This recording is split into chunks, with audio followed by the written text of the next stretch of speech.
How many screen prints can you make of the Manhattan skyline? Who's buying these? I think they're for tourists. Tourists don't come to Sunset Park. Over here. You think Mom would like these earrings? She has a pair just like them. So she'll like these too?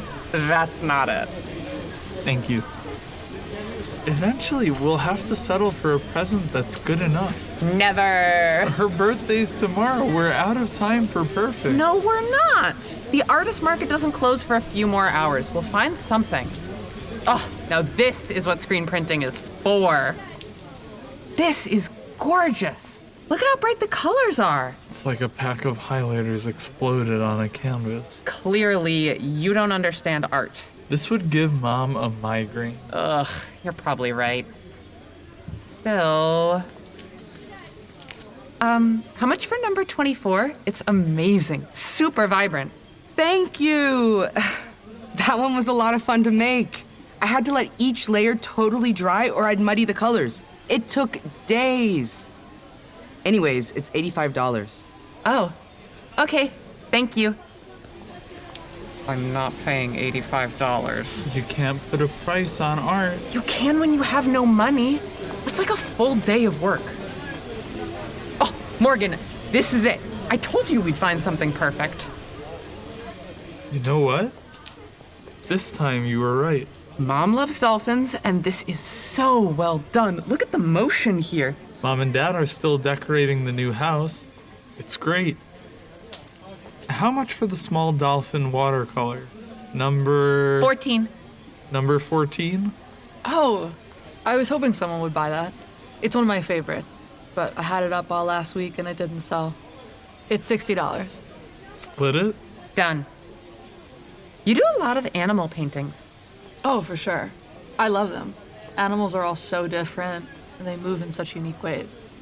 I try to capture the moment right before the action, where you can almost see them thinking about their next step. I can totally see that. These are great. Do you have any bird ones? I did, but those always sell fast. I do have some bird keychains left, though. Over there. Morgan!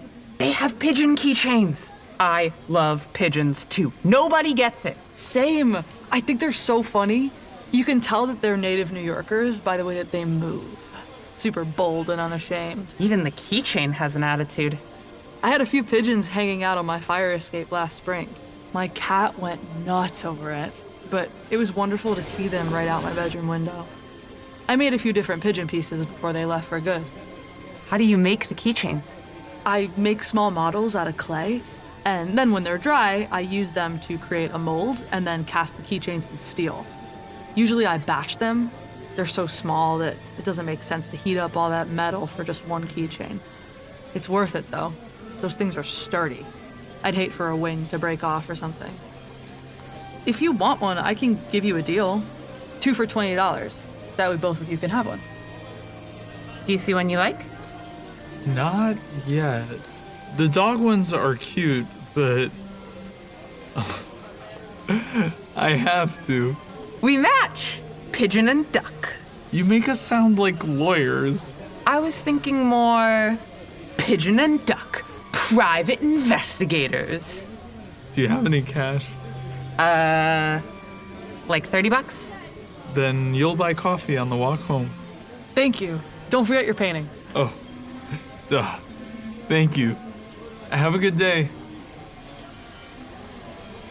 What are you gonna name your duck? I don't know. The names usually come to me in a few days. I'm going to name mine Robin. What? It's a pigeon. That's the joke, dumbass. Robin Pigeon. It even sounds good together. You're ridiculous. Would you get boba on the walk home instead of coffee? Can we go to the place on 8th instead of 7th? That's so far. They have better flavors. Coffee is the closest to the apartment. Yes. Fine. We can go to the one on 8th. The walk will be nice. It's such a beautiful day.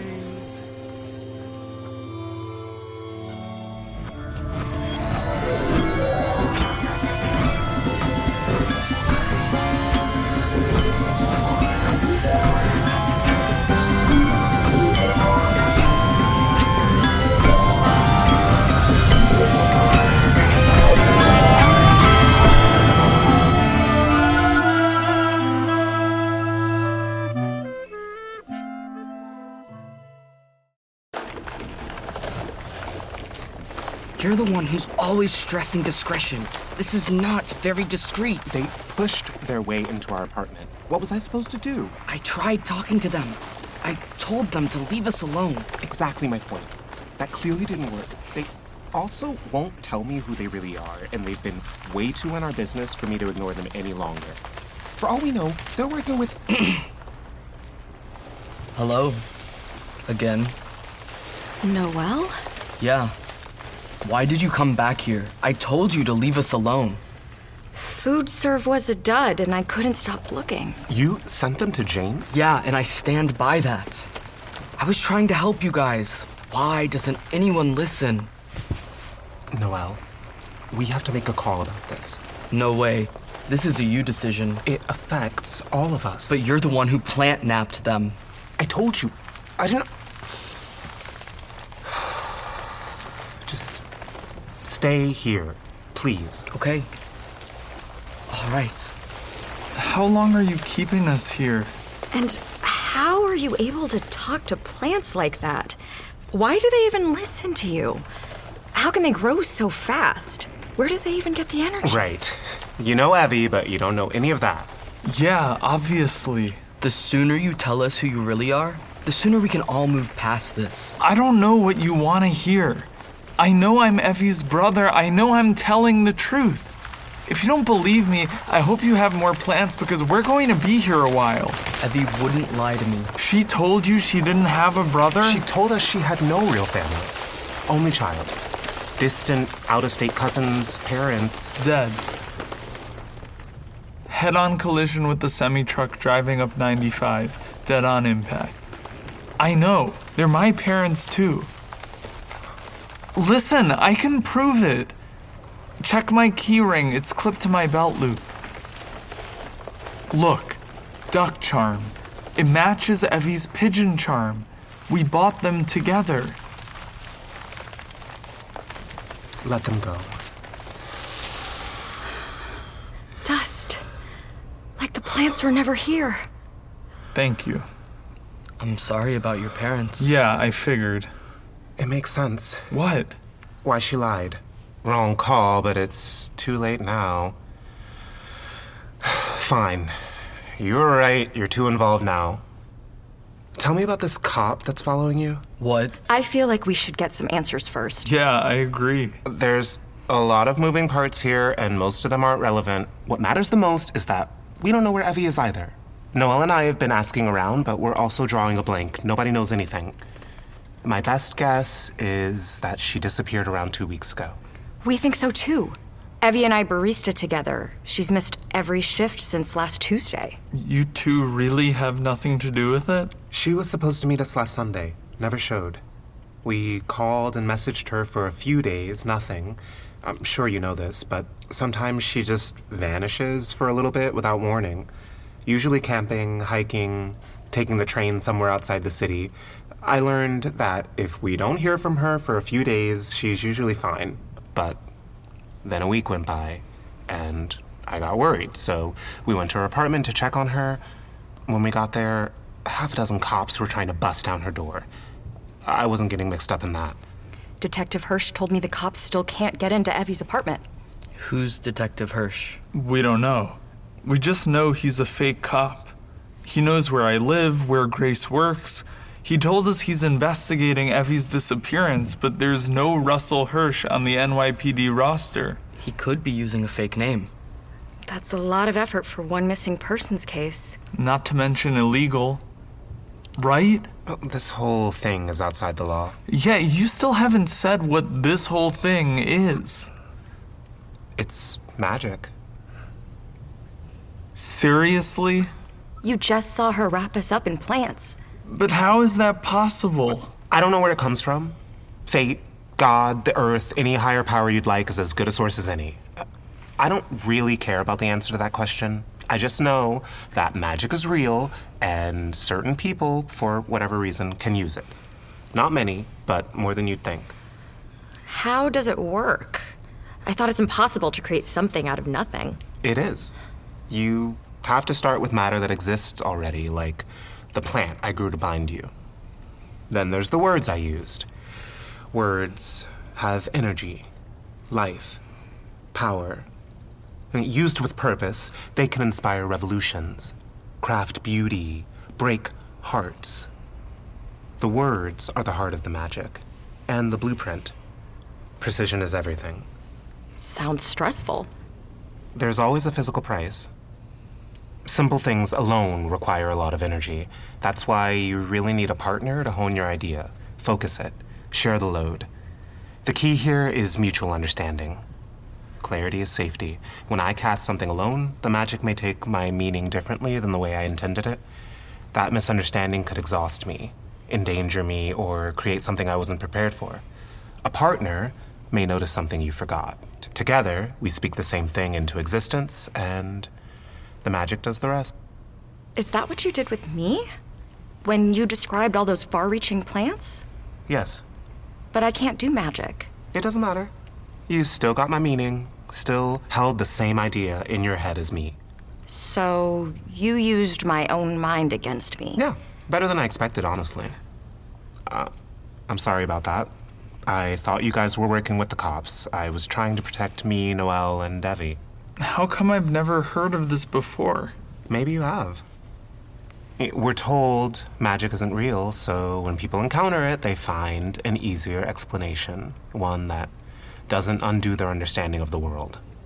Also, practicing magic in public is illegal. The government views it as a national security risk. So, how did you find out you could do magic? I nearly died. And magic saved me. It was like something brand new unlocked inside my mind. It was something that made my whole world make a little bit more sense. It's hard to explain, but I can tell you the whole thing if you have a minute. Who knows? Morgan, you've known Evie our whole life. Maybe something I say will sound familiar to you. Help us find her.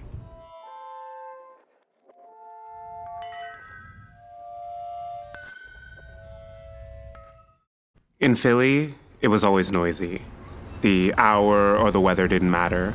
Cars honked during rush hour, trucks groaned down the streets towards their early morning deliveries. When I was a kid, I used to lie under my bedroom window for hours, listening to any snatch of conversation I could get and watching the bulbs in the streetlights sputter. It was the soundtrack of my life. No, she had him over. They're, her poor husband. Hey, asshole, learn how to drive! Yo, Jordan, how the hell you been? Don't forget the dry cleaning. But at some point, I started to feel trapped. Zuri, admit it. You hate me. No. You hate me. I don't hate you. If you don't hate me, then why are you moving? But why would I stay in Philly?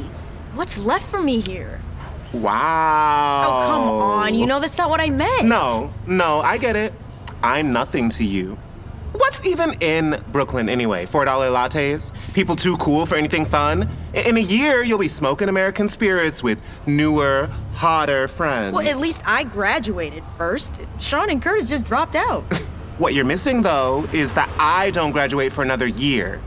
What am I supposed to do until then? Homework and chores? Gross. You could finish school, finally release a mixtape, and become an overnight sensation. You just want me to buy you an apartment. Seriously, Maya, there's just nothing left for me here but you. My brothers work so much, I barely see them. Me and Jackson, we're not really going anywhere, and we haven't for a long time. It's so cliche, but don't you want to be someone? I mean, haven't you ever felt like if you stay here, that's just never gonna happen? I mean, yeah, obviously, I'd love to DJ for more than 10 people in Michael's living room, but everyone's leaving. Ty's in Baltimore, Angie and June moved to DC. Now you're like the 5th person moving to Brooklyn. Why can't any of us be someone in Philly? Well, you'll still have Michael. And I love Michael, but sometimes I want a little feminine energy, you know? It's not like I'm leaving the country. You miss your exit once in a while, you'll practically be on my doorstep. When do you leave? As soon as I can find an apartment I can afford. How many roommates are you willing to live with? Are you offering? Not for right now. Ideally 1, but I'll go up to 3. I just want a door I can close. Oh, I couldn't do 3. Well, if you stay here, you might not have to do any.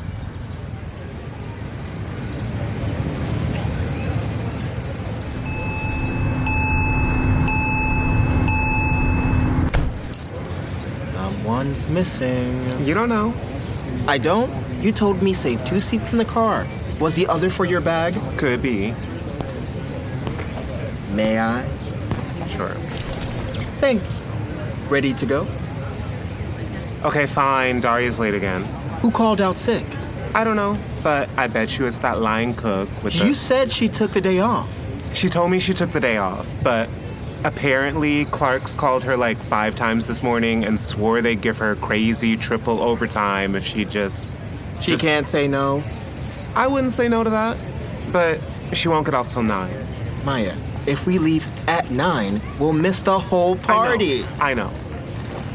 Just give me $25. What? I'm buying her a bus ticket, but I don't get paid till next Friday. What? We both know she won't buy it herself, but she needs a fun night out more than either of us. I'm going to drop the cash off at the restaurant with a note that says, if you're mad, tell us it's Zuri's party, so she can't say no. We'll be in Brooklyn before she even finds out about it. Yeah, totally. Okay. I just need you to spot me. I told you, I get paid next Friday. Sure. Or... Every time... You might hold the record for the longest serving DD. I'll kill you. No, you won't. That's why you're driving home.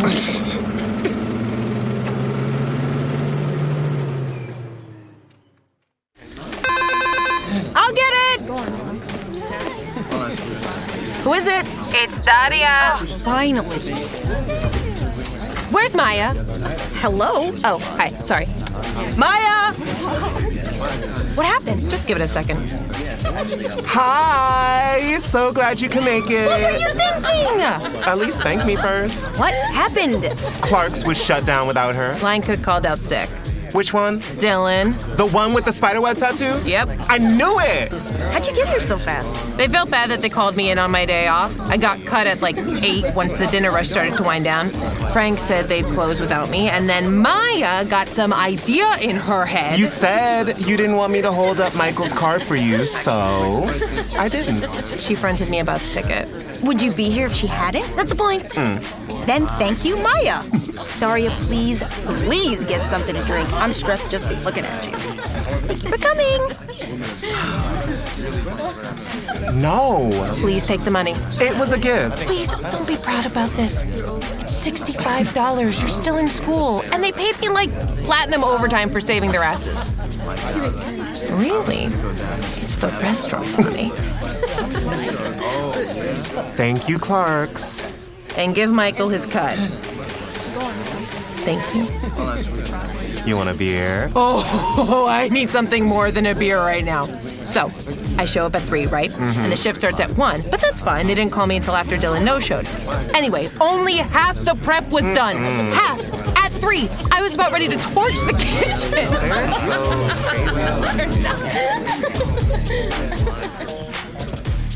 I swear, next year, I'll be out here.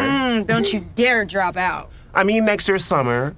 I'll go half-time in the spring so I can work, visit on weekends, look at apartments. You don't want to move in the summer. Oh, am I the only one who has to stay in Philly? Will the balance of the universe be thrown into chaos? You weren't saying that a few months ago. Well, you took the rest of our friends with you and stuffed them into this apartment. Excuse me? You live at Clark's, not Philly. What about me?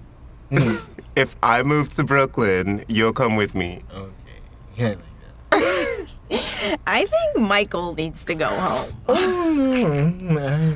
am Yeah, so good. you're right. Okay, Michael, you're too big for me to carry you. Find your feet. Okay, come on. Come on. 2 legs. There you go. Okay. Next year's summer didn't happen. I was 18 years old, no credit, barely any money, but I'd fallen hard for Brooklyn, and I didn't care if Brooklyn loved me back. I stayed with my parents and saved. I had it all worked out. My friend Tess and I worked double shifts stocking shelves at Giant. Come on, just throw the boxes up there. I'm right in the middle of getting the soups into these stupid can dispensers. You're so much taller than me. It's easier for you. I think you're just trying to get me to do your work. Ladies, where's the goat cheese? The good stuff? Please. I'm worth it. Up your ass.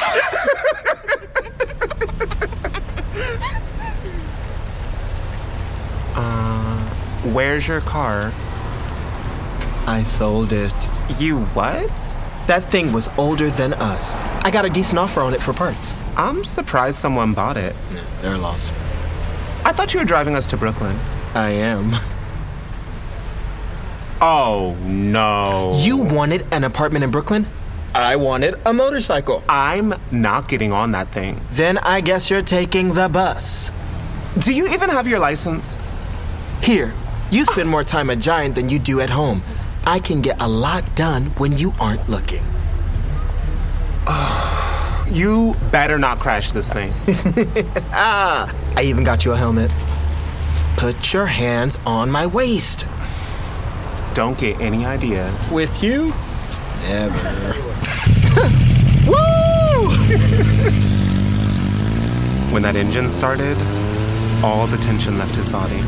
It was like we were traveling through our own private hurricane. The wind was the loudest thing I'd ever heard, like a jet engine in my eardrums. I forgot the highway.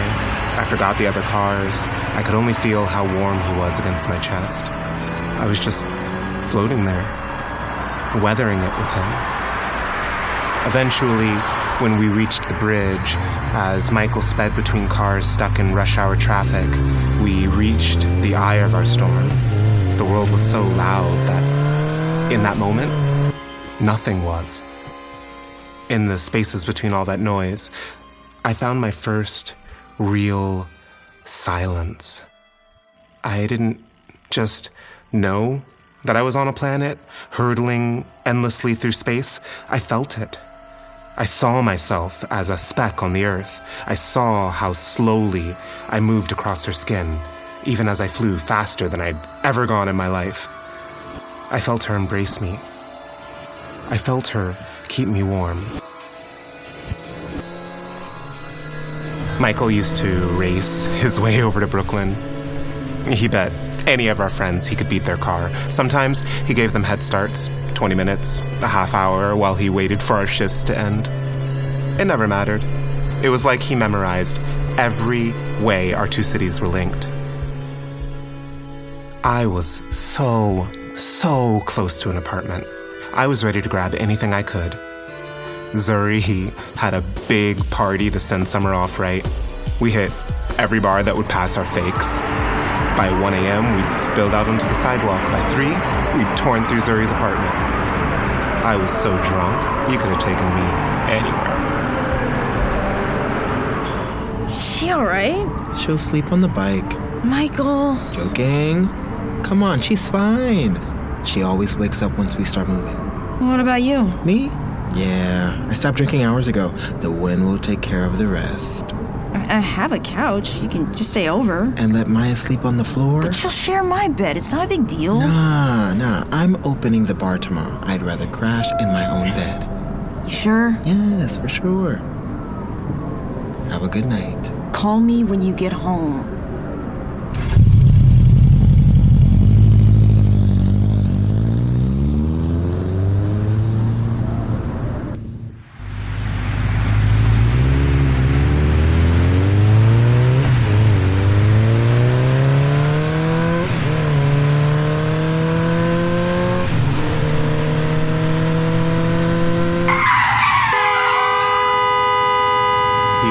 See the meridian.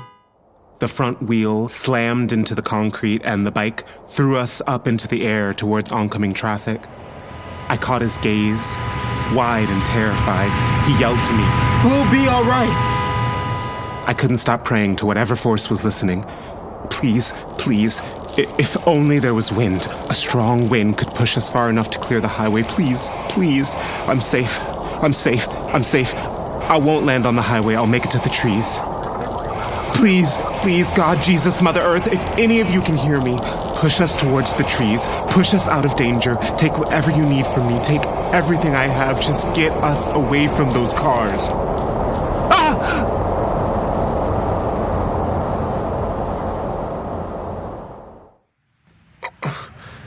Hey. Okay, come on. Come back. That's it. There you go. That's it. Come back to me. Hey, she's waking up! Can you tell me your name? Maya Thompson. Hi, Maya. My name's Connor. I'm an EMT. We're gonna take you to the hospital. Michael. My friend and I are gonna get you onto a stretcher, okay? Your leg is broken. You may have a concussion. Where's Michael? We need to take you to the hospital. We're gonna get you in an ambulance so you can get checked out. Is Michael okay? I need to see him. Michael, is that your friend? The other guy on the bike? I need to see Michael. They're gonna explain everything at the hospital. I need to see him. Let me see him, please. Let go of me. I need to see him. What is... Let me see him.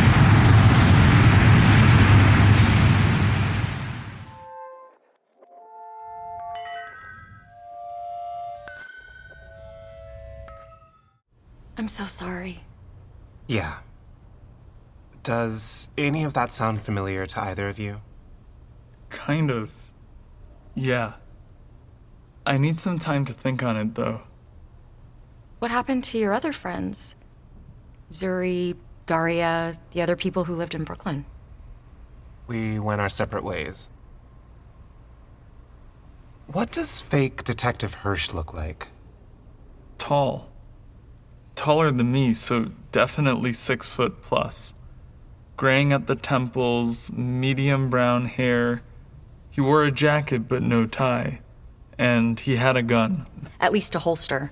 Neither of us saw the gun. He claims to have a badge, but he wouldn't let me get a good look at it. You're sure he's pretending to be police? I'm sure, at the very least, that he's using a fake name. His body language was all wrong. It was something about his eyes. Hirsch came into the shop late in the day. Usually by 4 p.m., people are haggard. Their eyes droop a little. Their hair is a mess. He looked way too on.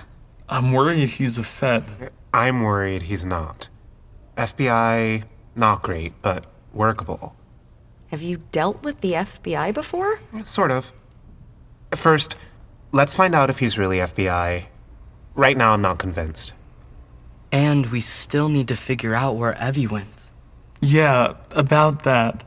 This stuff about the magic, it's wild. It's a lot. It's kind of cool, but I still don't get what this has to do with Evie. I'll give you one guess.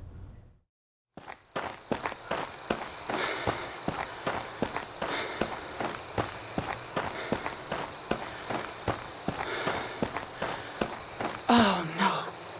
Come on, please. No. It's gone. The whole cabin's collapsed. It's just splinters and firewood. Can't even tell the walls from the ceiling. You're precise. You didn't knock over a single tree. What is this? A message? Or are you just too stupid to make it look like an accident? Months in the library looking for any overlap with their known addresses. Weeks of scouring Google Earth and satellite images. The back doors Alex found. The sacrifices they made just for me to find this place. And it ends with a pile of sticks in the middle of the woods. Ah! You have no subtlety. No nuance. That's what I get. Giving you mud for brains. Fuck!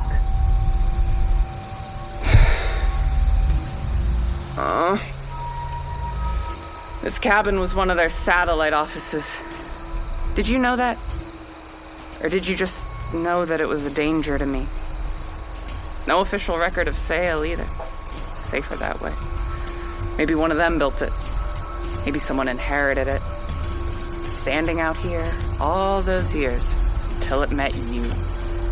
There would have been documents in here, I know it. Files, photographs, computers, lists maybe of everyone they're spying on. It was a new office, too. Really new. There's no way they'd suspect we already found it. It would have been the mother lode. We might have finally had some leverage. I know you're here. I know you can hear me. This works both ways. I can find you, you're drawn to me. We're supposed to be partners. I wanted us to go in together. I wanted you to have my back. That is literally your whole purpose, the whole reason I made you, and the first thing you did was run off without me. What? Does everyone know better than me? Mud for Brains knows better than me? And now, because you jackknifed the building, they'll know we're coming. And the worst part is, I bet everything is still here in this wreckage. If I could only get to it, damn it! You think you're so smart? Watch this. It's just like the door. Just picture the door. Please be whole. You were broken by an extension of my will. I will you whole. Please?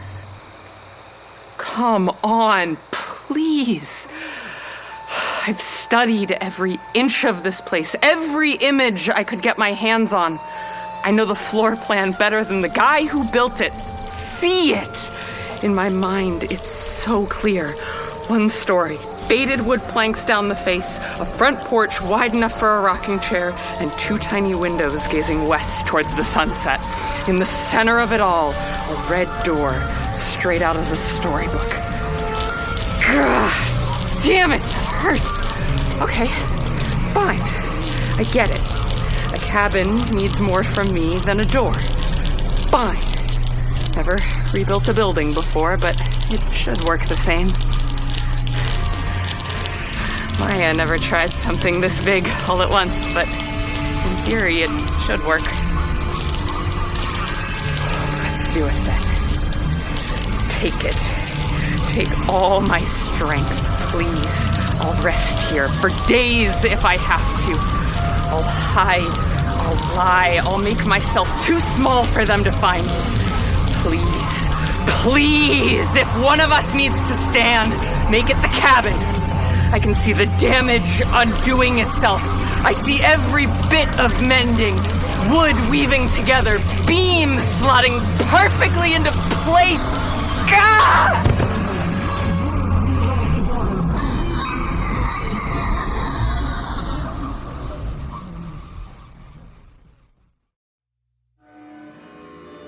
The Artisan Who Made Me is written and produced by Remy Davison and directed by Sydney Roslin. This episode featured Chaia Alyss as Evie, Yaya Koas as Morgan, Alexander Michael Reeves as Noel, Bryce Payne as Maya, Ria Meer as Grace, Sarah Mellesse as Zuri, Jahan as Michael, and Arielle Gonzalez as Daria. Music by Jordan Speranzo and audio production by Raphael Davison. For more information, transcripts, and to support our show, visit bottledstarproductions.com. The Artisan Who Made Me is sponsored in part by the Greater New York Arts Development Fund of the New York City Department of Cultural Affairs, administered by the Brooklyn Arts Council.